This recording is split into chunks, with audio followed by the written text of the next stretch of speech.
Señoras e señores, con todos vostedes, Ana Quiro. Hola, boas tardes. Moi boas tardes, señoras e señores. Hai moita xente que viaxa por placer ou ven por vivir unha aventura emocionante e hai outras que viaxan por pura necesidade. Os uns e os outros teñen unha cousa en común, historias e aventuras que contar de como lles foi en terras estranxeiras. E esta tarde virán aquí ao programa para contárnolo. Tamén falaremos con Alexandra Soto, que respostará a todas as preguntas que vostedes nos farán no consultorio sobre nutrición, sobre si debemos alimentarnos dunha maneira ou de outra. Tamén teremos no sofá a Miguel Anxo Carvajal, co seu can, co seu pastor belga Tango, que foi campeón de España de rastrexo. E no noso apartado de Dame unha oportunidade, daremos ya a dúas irmáns que se chaman Irene e Jazmín Abuín. No meu sofá de colaboradores teño unha muller que xa sei de seguro que é unha gran viaxeira, Aurora Alvariño. Adiante, Aurora.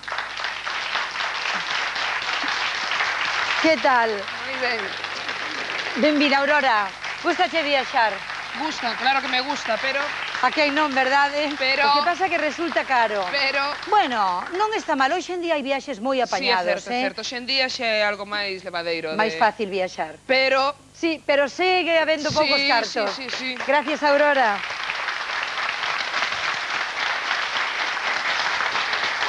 O destino do meu primeiro invitado desta tarde era Venezuela, pero acabou en Australia.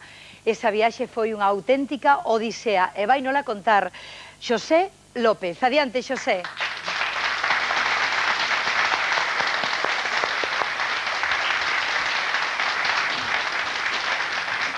Moi boas tardes. No primeiro asiento, Xosé, se non lle importa. Gracias, Boas tardes. É que non sei o que fago, muller. Non se preocupe. Está nervioso, Xosé? Moito.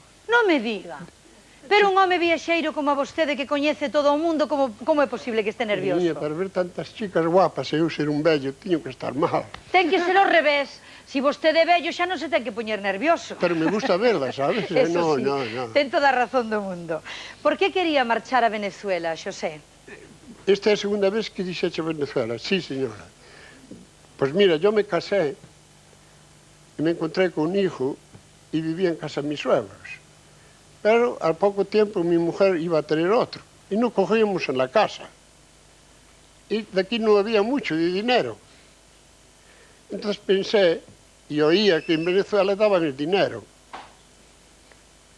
que se hacía mucho dinero, y se metió en la cabeza de ir a Venezuela. Pero tenía que tener dinero antes de ir allá, y no lo había. Entonces decidí de embarcar. Fui a Bilbao, allí no embarqué. Me dicen que en Río Tinto, ¿sabes dónde queda? Que allí se podía embarcar. Y tuve suerte que embarqué. Embarqué, fuimos para Orlando. Allí nos mandaron a Canadá, después a Inglaterra, después a Canadá, y allí deserté del barco. Como desertou do barco? Que quere decir? Pois olvidei-me de ir ao barco, quedei-me en terra. Olvidouse voluntariamente.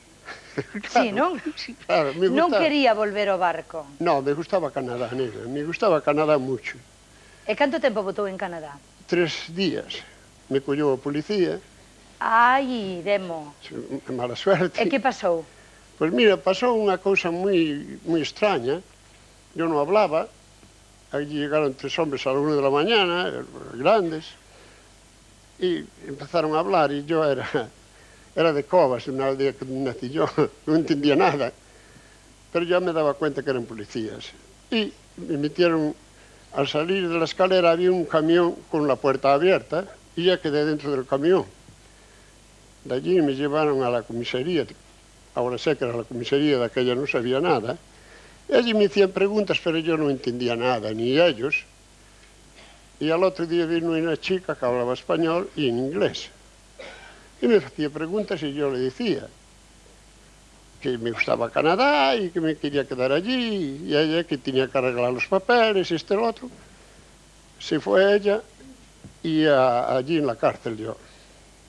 A los 3 días vino otro policía, me llamó para arriba, me metió en un coche. Un taxi ou nun coche, e nun ferry. pero yo non sabía se venía para España ou para onde iba. Non lle daban ninguna explicación, non? Non entendía, aunque me deran eu non entendía nada, non me daba, non. Entonces, pasando casi 5 ou 6 horas, fuimos a un muelle, e me encuentro con o mismo barco. Co barco do que desertara, digamos. Sí, pero non era no mismo onde desertei eu. O barco se avariou e tuve que entrar nese. Xa. Xa me dirás, ao chegar ali e que entrame no barco aquilo, pois... Como se sentiu? Mal. Cheguei ali, pois me meter nun camarote cerrado, e o barco ainda estuve ali 2 días máis, hasta que se arreglou. Jobar, metido no camarote 2 días sin moverse o barco do porto. Entonces, levábanlle comida, eso sí, atendíano ben, non, supoño? Eles me guardaron ali para que non me fora outra vez. Claro. Entonces, de allí, pois, íbamos a Inglaterra, cargados de madera, a Londres. Y el capitán me decía que tenía que trabajar 3 ou 4 meses para pagar las deudas. Era un barco pirata. A viaxe, non? Eran estonianos, la gente toda. Sí. Y que tenía que trabajar 2 ou 3 meses. Entonces, llegando a tierra, en Inglaterra, pues yo fui al cónsul español, que tenía una bandera panameña. Y entonces le conté todo. Entonces vino al barco él. Y llegó al barco y pidió la bandera del barco. Eso de pedir la bandera está puesta atrás en el barco, en la popa, y te la tiene que llevar para el camarote para arreglar las cosas, ¿no sabes? Si no, las banderas no lo dejaban hasta arreglar las cosas. Ya.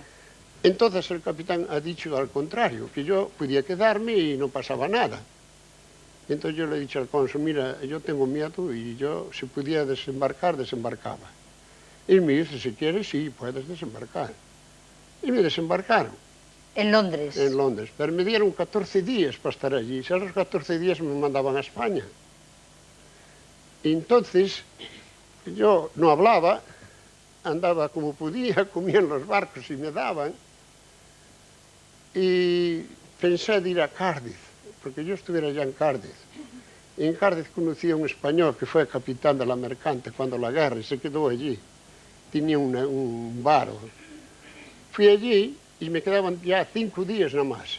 Si no, me mandaban a España, yo no quería venir. Acababa o plazo dos 14 días que lle deran, ¿no? Entonces, yo daba vueltas, el otro me ayudaba, y 2 días antes, pues, encontré el barco. Con una suerte, pero grande. El capitán era griego, y estaba casado en Argentina, y hablaba español mejor que yo. Claro. Pero el asunto era que cuando le digo, me dice, bueno, ¿y tú eres buen marinero? Porque yo tengo falta de un marinero. Entonces yo le he dicho, mira, yo tengo que decir que soy bueno, porque si no ya no me llevan. Claro. Que eso fue la suerte, que ahí fue donde me ayudó, y me embarcó. ¿Y dónde foi con ese barco? Pues íbamos para Buenos Aires. Bueno. Y la suerte más grande... Xa quedaba máis cerca de Argentina. Perdón, de Venezuela, sí, que era o seu destiño, non? Tienes toda la razón, quedaba más cerca de Argentina. Claro. Pero dabas un Entonces, rodeo, al entrar, tú cuando vistes por el mundo, bueno, de allí salimos y nos mandan a Alemania. De Argentina a Alemania? ¿Eh? De Argentina a Alemania? Sí, y de Alemania a donde fuera, sí. Pero en el barco, embarcado. Da igual. Fora no que fora. Tienes que ir. Entonces cargamos en Alemania y nos mandan a Japón. Allí en Japón, pues, cargando, descargando, y así que terminamos, nos mandan a Corea, cuando la guerra de Corea. Sí. A llevar cargamento de guerra. De allí nos mandan a Japón otra vez. De Japón vinimos a Australia y allí outra vez patinaje. Ali apousou durante un tempo, non, Xosé? Allí quitei permiso. Canto tempo quedou ali en Australia? En Australia, yo estuve sin venir a 30 años. Ou sexa, que quedou encandilado como país, ou non? Como dices. Que lle gustou tanto o país que quedou ali, non? Yo me quedé a propósito. Pero a idea era ir a Venezuela, non era ir a Australia. Sí, pero non pude ir a Venezuela, e entonces... E dixo, bueno, pois quedome aquí, que non se parece moito, pero bueno, malo será, non? Bueno, non se parece moito, porque falar, pero ali era mellor. Eu cheguei no ano que eran 5 millóns de habitantes. Había traballo para calquera ali, 5 millóns de habitantes en Australia. Australia está grande como toda Europa junto. Sabemos, sí. Entonces yo, pues, no hablaba, pero empecé a mirar de hablar y quería embarcar, no podía porque no hablaba. Y un día tuve la suerte, bueno, suerte sempre la tuve, sabes? En todo ese tempo, nunca voltou aquí para ver a súa muller e os fillos? Pois mira, cando eu me fui me quedaba un fillo. E desde Alemania naceu o outro. E vin desde Alemania A conocer o pequeno. pero o outro día para o barco. Volveu a marchar, non? E a muller que quedaba aquí en Galicia? Sí, Sí, estaba aquí, claro. En Galicia, non, en Ferrol. No, vamos, en Galicia. Ferrol, pero en Galicia. Sí, bueno, Sí, nunha perdón. parte de Galicia. Sí, sí. Sí. Pero ela non foi a Australia con vostede? Y ahí viene todo. Mira, cuando yo me escapé del barco, yo cogí un avión en Port Pirie, un portito pequeño, para Adelaida. Adelaida cogí el tren, siempre escapando del puerto, del barco. Y el barco se abría al otro día. Y cuando cogí el tren para ir a Melbourne, que era el sitio más grande donde podía haber negocio para yo quedarme, desembarqué del tren y al salir por el portal, enfrente a la misma calle más principal de Melbourne, sale un cocinero. Pensaba que era un cocinero, no lo sabería, pero mucho, ahora sí que era un cocinero. Empezó a hablar, porque al verte por allí, pues empezó a hablar y venga, yo quería que me dejara tranquilo, pero él dale. Me cansó y yo entré con él para adentro, entrara para la cocina y ya me mandó a limpiar los cacharros. Buscaba xente para traballar, claro. Desertei un día antes, o outro día xa estaba traballando, que era o que querían eles, que son os papeles que tens que ter cando non tes. Claro, un traballo, sí.